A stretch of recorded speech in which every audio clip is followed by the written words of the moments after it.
Hello there. This morning, cars, one containing at least one fuel container, were set alight in a synagogue car park in the French Mediterranean resort town of Grande-Motte. And it is reported by the BBC that other fires were set at entrances to the synagogue. And the fires in the car park led to an explosion injuring a police officer. Let's hope he or she makes a full recovery. There were 5 people in the synagogue at the time, including the rabbi, but all were thankfully unharmed.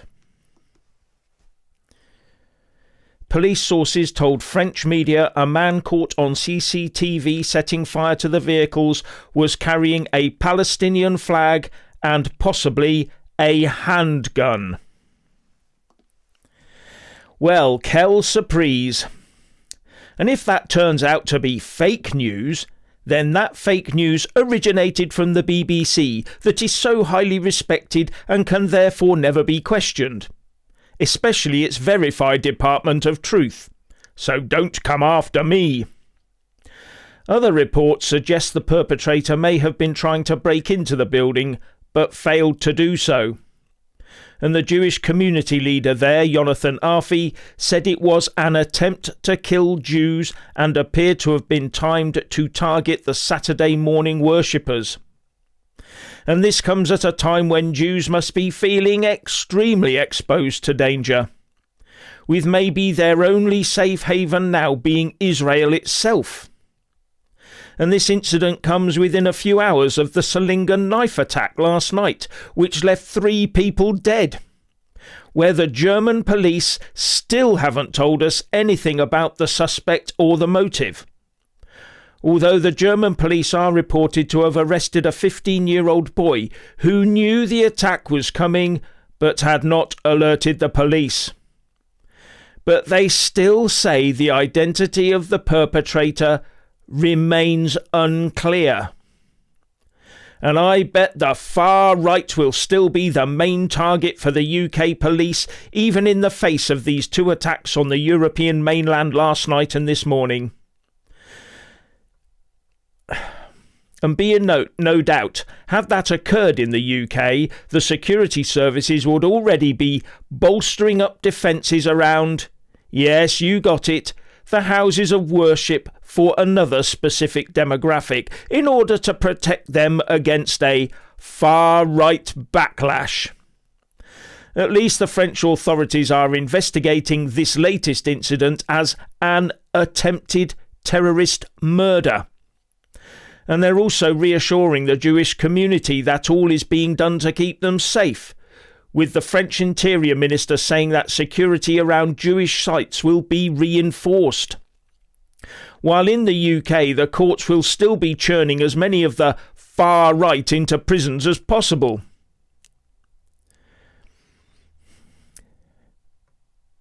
The UK Home Office seems completely fixated on the far right and trying to create a mythical far right threat by resurrecting the now dead EDL.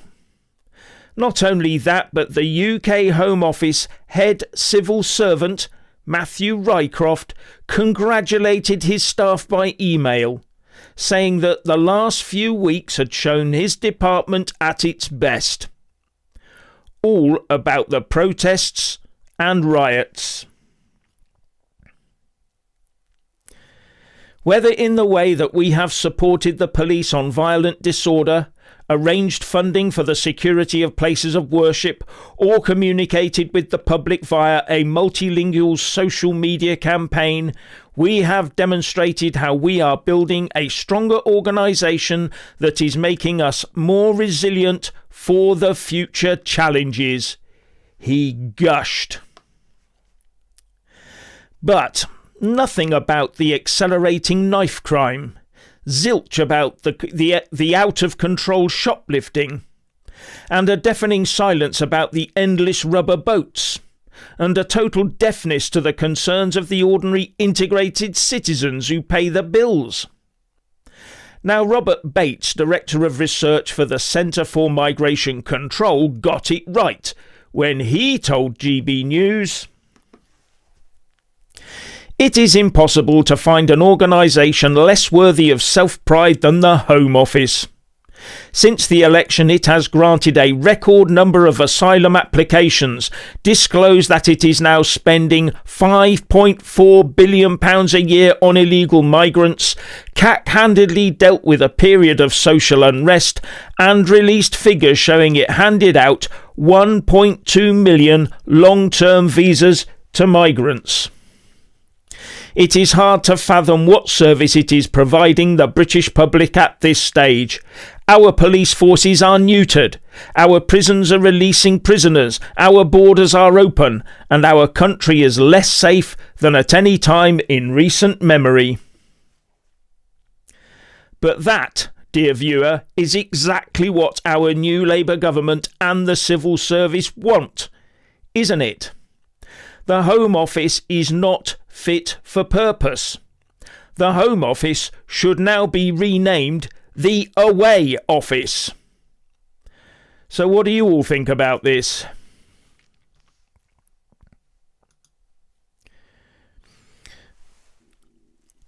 All right. Just got to stop that a second. The far right does not exist, and over and above enough to fill a 433 bus. I'm not quite sure how big a 433 bus is, but I gather it won't be very big, and that's probably about right. Because, as I said so many times before in his extremism speech in April, Michael Gove did name two very small far-right organisations that no one knows the name of. So, where is this huge, mythical far-right organisation that the establishment is always on about? And, of course, in that speech, the EDL was never mentioned by Michael Gove, and he wrote his speech based on Home Office intelligence. Free all political prisoners in the UK. Yeah, there seems to be a growing amount of those, doesn't there? And they do need to be released. So we need to keep the pressure on.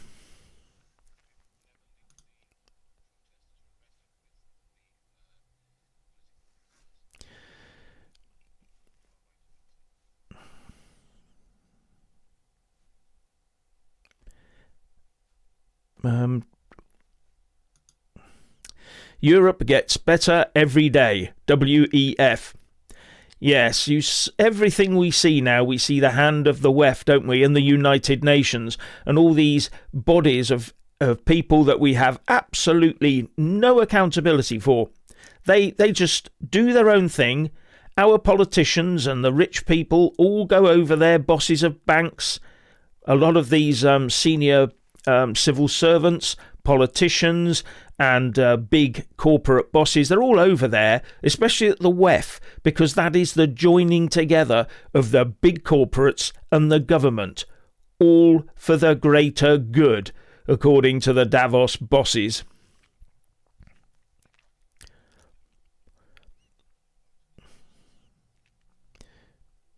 Yeah, at the end of the day, we've got a problem with what's going on in the world. And right now, our country seems to be importing conflict all the time. And we should stop importing conflict. If there is a conflict in the world, why are we importing it? It does seem to be a bit self-defeating, doesn't it? And it's putting everyone in danger, especially when one side gets much bigger than the other side. Yeah, and that's the same right across Europe as we're seeing.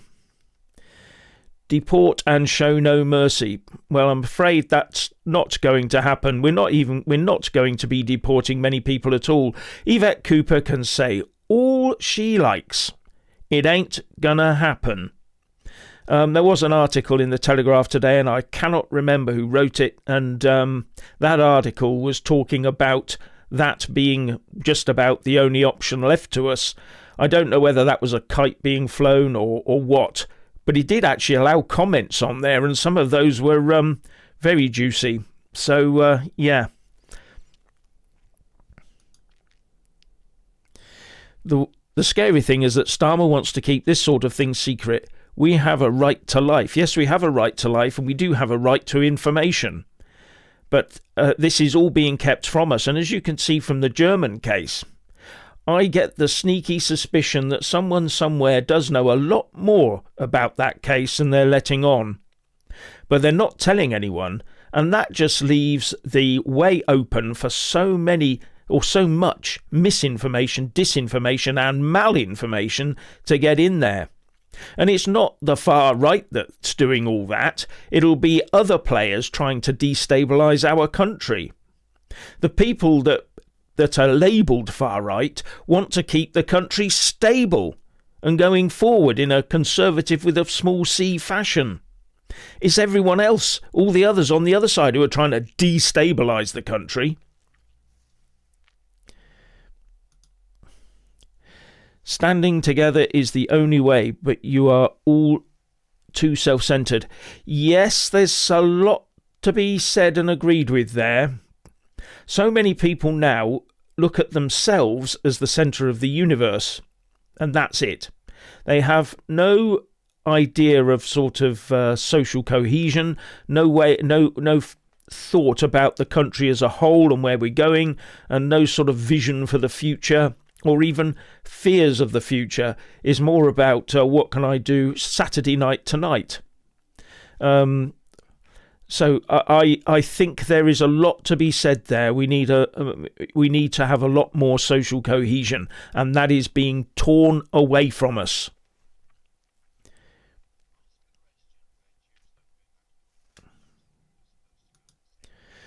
Yeah.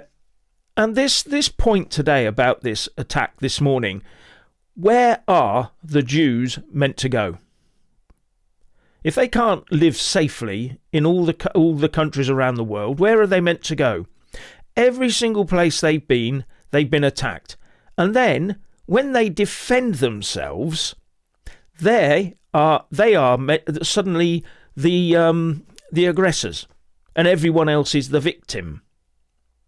And this is the main problem that they have, because they do exactly what they have to do, which is fight back hard, in the same way that the rest of us would if we were threatened.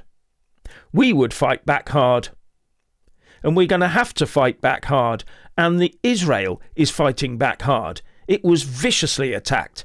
And now it's trying to sort that out and stop it ever happening again. Suddenly they're the aggressor.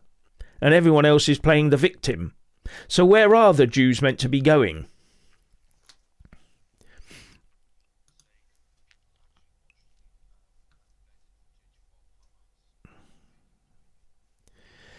Yeah. If people watched the unabridged version of what Hamas got up to on October the 7th, a lot of people would change their minds, and they would see the horror for what it was.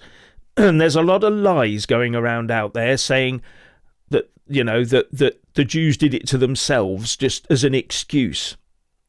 What they forget is that they walked out of Gaza in 2005. Then the Gazans elected Hamas in 2007. There's been no election since. And all that Hamas has done, because that's who they elected, Hamas, in 2007, all they've done is keep attacking Israel. And Israel had to step in occasionally to fight back, to hit the rocket sites. And October the 7th was the final straw.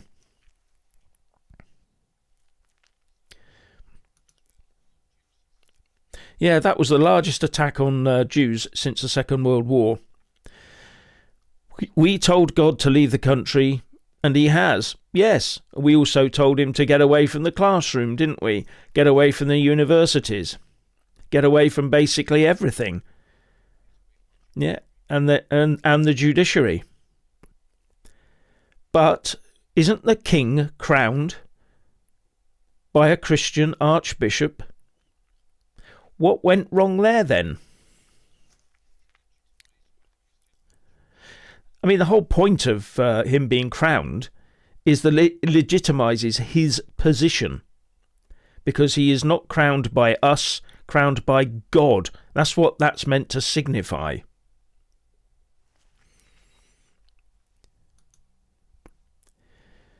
Yeah, being scared of jail is a good reason to be self-centered. Yeah, I can understand that. I'm scared. I don't want to go to jail. It's not on my bucket list, that's for sure.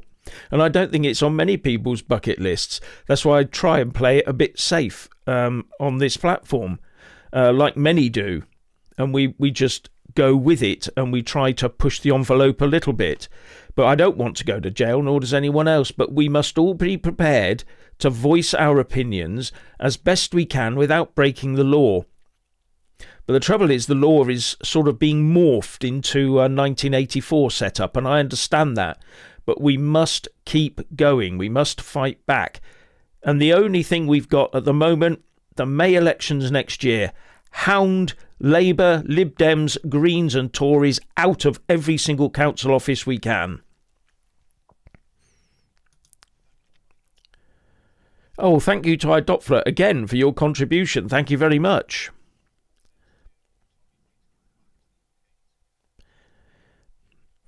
Well, someone's just remarked about a certain Mr. T. Robinson.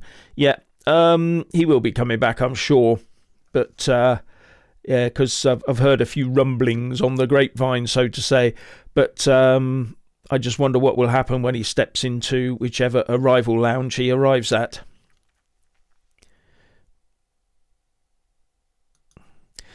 Now, this is a good point. Freedom can be measured by the growth of our Jewish community. When they are disappearing, it is time to worry. Yes, because it is always, first they came for the Jews. That's always the case. And right now, they're coming for the Jews. And we should be really worried.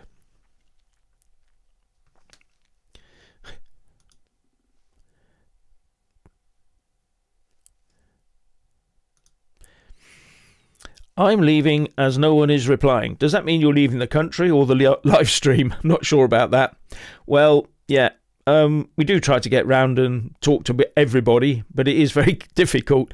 Some of the comments are a bit too fruity for for me to show, but there you go.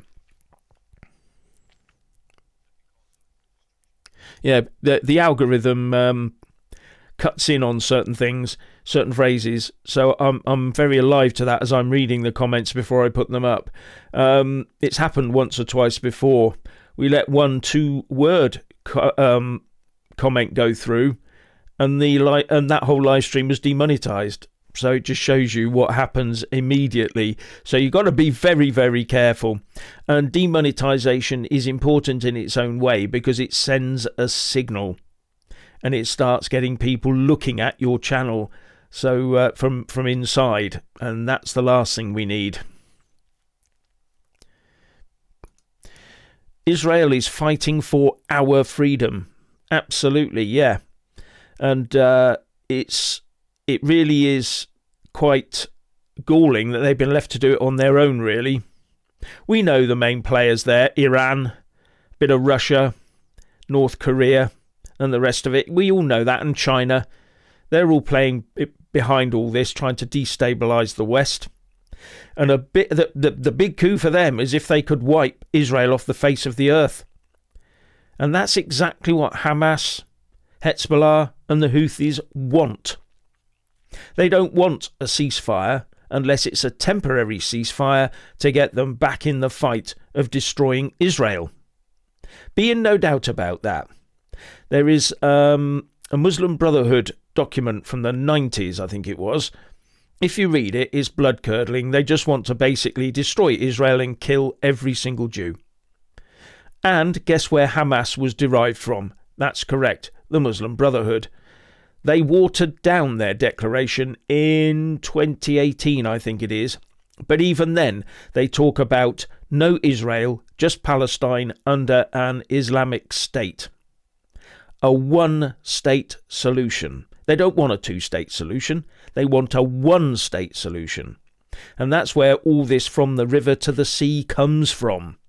One-state solution. That's what Hamas wants. A two-state solution for them is a stepping stone to the one-state solution. And the sooner we understand that, the better.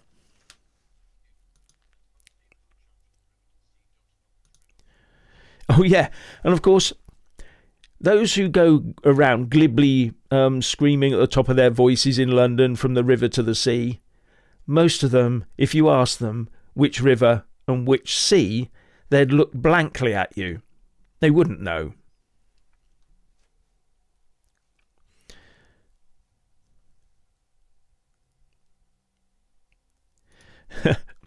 Pitchforks are still a thing, just saying.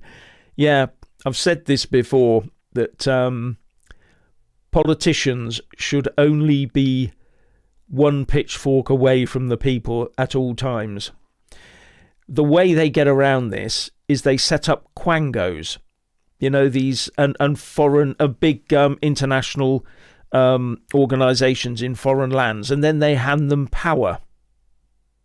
That's how they get round that.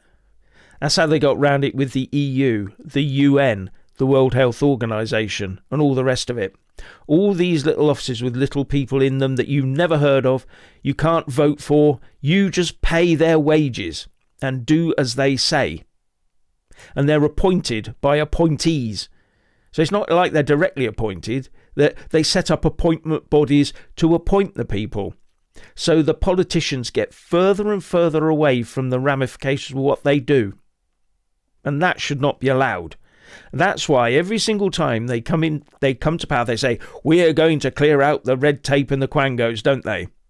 But they always end up with more red tape and more quangos because it separates them from the repercussions of what they've done. Oh, it's someone else's fault.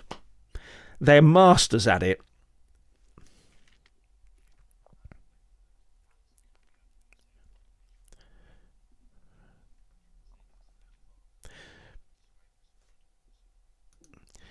Yeah, okay. I've just been reminded to say that this pitchfork thing is only metaphorical. It's not real. I'm not asking people to go out and get pitchforks and keep them in their car, just ready to drive into London. No, it's a metaphorical pitchfork.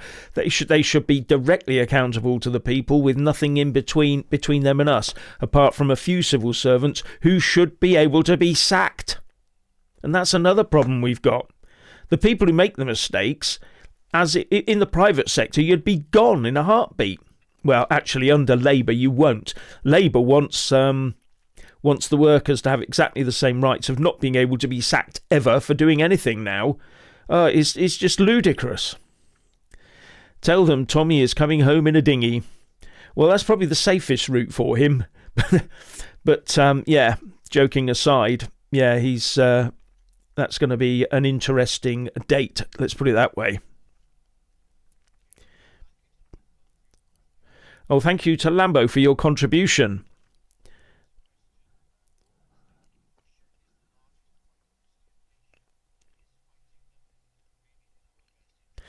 Yeah, and he points out that Russia is the largest Christian nation on earth. Is it in our interests to fight them?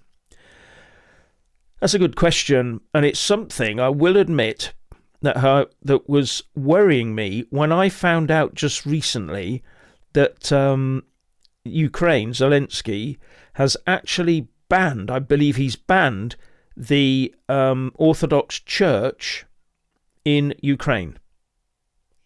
It was the Russian Orthodox Church, but it's still an Orthodox Church. And I'm wondering what the interplay here is. So, yeah, it's well worth keeping an eye on that situation. The only thing that would worry me is if Putin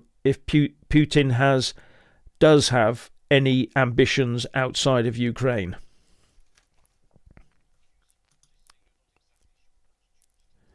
Yeah, I'm not sure which church it is. I'm only guessing here from what I've read.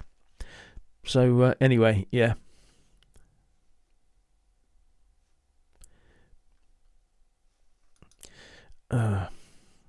Yeah, Keir Starmer is married to a Jew is a very good point. So you have to wonder what's driving him at the moment. I don't know. He seems to be very quiet about that particular point. I'm sure that she feels comfortable, but I don't know. I wouldn't like to comment that much other than to say that you've just stated a fact. Yeah. Prepare, folks. Starmageddon is upon us. Yeah, it's here, isn't it? In big style. I think this can only get worse. I hate to think what this country is going to look like in a year's time. I mean, just recently we had all those figures out, didn't we, about the illegal immigrant arrival figures, and that was under the Tories. All that was to June this year, and that was horrific.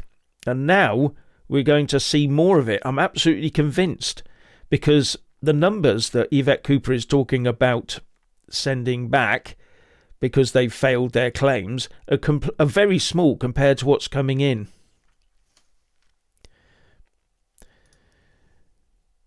Instead of get jail, can I be deported to Russia? I can speak Russian. I will ask for asylum when I get there. Oh, there's a good point. I bet you'll be given it as well, especially if you're Christian.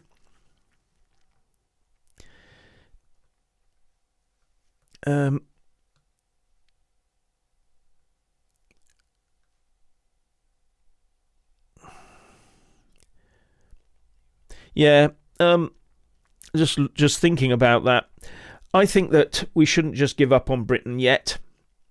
I still think we can reassert ourselves and reset this country before it gets too late. But it's just going to take a lot of effort and a lot of vociferousness by the rest of us to tell the politicians where to go and who the boss really is. Anyway, it's getting quite on a bit, and I've got somewhere to go, as you can imagine. It's the weekend. So I will just leave you with the thought that that this is a great country. We are a great country. That's why everybody wants to come here.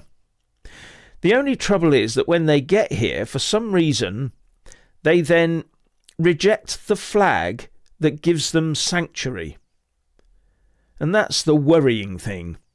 But this is a great country because everyone does want to come here. They would drop everything to run here if they could. I'm not saying they'd do it from France and places like that, but you get my drift. Many people want to come here. They'll do all they can. So, yeah. And I've got to sort of end it all with just saying, our wishes go to those affected by these atrocious occurrences over the weekend. And let's hope there are no more. Let's hope there are no more. Let's hope the German and French authorities can get a handle on all this and catch the perpetrators and deal with them harshly as they should, instead of doing what we're doing, which is picking on the wrong people. Anyway, have a great evening, and I'll probably see you probably on Monday, maybe tomorrow if anything happens. Thank you very much.